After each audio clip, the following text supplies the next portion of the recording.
In the past, the Triumph Dolomite was portrayed as a modest representation of British self-assurance, a small saloon that offered performance, sophistication, and contemporary ideas enclosed in a respectable body.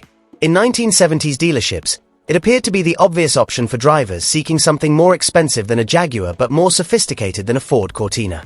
However, underneath that glossy exterior were a number of concessions, poor decisions, and unspoken truths that many purchasers didn't realize until they lived with the vehicle.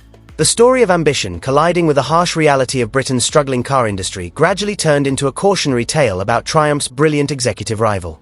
Buyers were never completely informed of these startling facts regarding the Triumph Dolomite. The Dolomite's history starts at the close of the 1960s, when British Leyland was trying to unify its numerous brands into a cohesive future.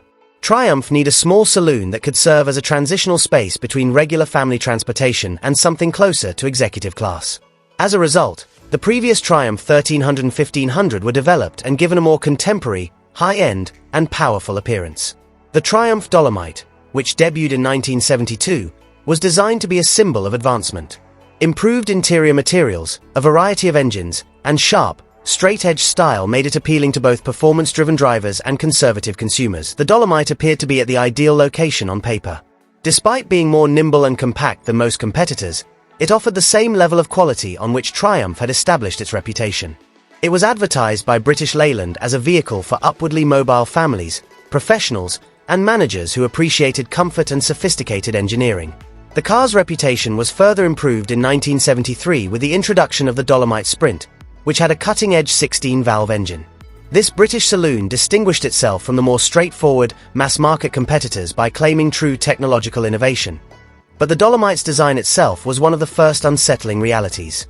Although the car's exterior looked confident and clean, its underpinnings were already exhibiting signs of aging.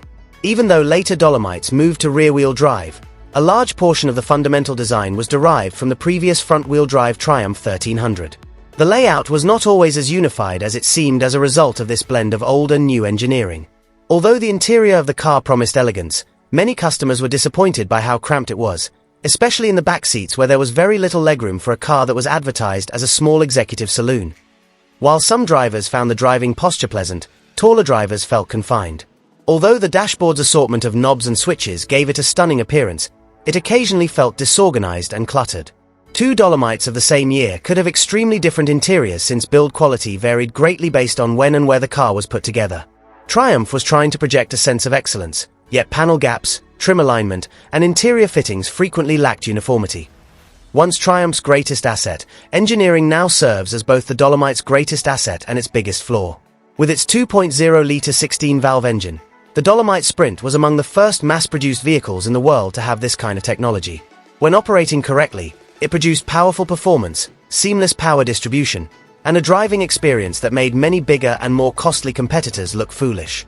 The Sprint might feel very unique on the road, and motoring journalists appreciated its inventiveness. However, during the industrial upheaval of the 1970s, British Leyland found it difficult to provide the precise manufacture and meticulous maintenance that this sophisticated engine required. Cylinder head alignment, camshaft wear, and cooling efficiency were all affected by inconsistent assembly quality. Unaware of these sensitivity, owners frequently encountered overheating, unreliability, and costly repairs. As the cars aged, the gearboxes, differentials, and electrical systems of even the more traditional Dolomite versions were prone to malfunction due to mechanical fragility. These technical issues caused genuine annoyance for regular owners. One week, driving the Dolomite can be enjoyable, and the next, it might be a continual source of concern. Electrical problems were prevalent, ranging from faulty gauges to total lighting outages. On the rough roads of Britain, suspension parts deteriorated rapidly, resulting in uneven tire wear and hazy handling. Even while the car's ride was typically agreeable, it might become uncomfortable at higher speeds, especially when contrasted to more robust Ford or Vauxhall competitors. Another quiet enemy that purchasers were seldom informed about was rust. The Dolomite had poor rust protection, just like many other British cars of the time. Within a few years, corrosion could become serious due to moisture trapped in the floor pans, wheel arches, door bottoms, and sills. In several instances, apparently serviceable cars were condemned to an early end due to structural rust that appeared well before the engine displayed any significant wear.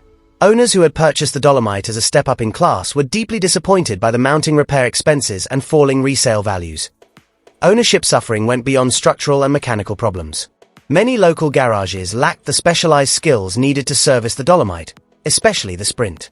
The availability of parts may be erratic, particularly given the difficulties with British Leyland supply lines. Owners were forced to wait weeks for necessary parts, frequently at a high cost.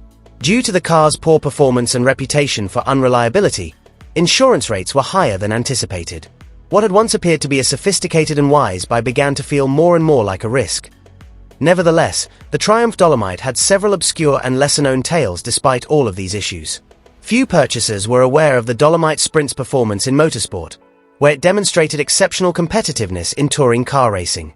Even while its road-going siblings struggled with dependability, it gained respect on the track thanks to its sophisticated engine and balanced handling, which allowed it to punch above its weight.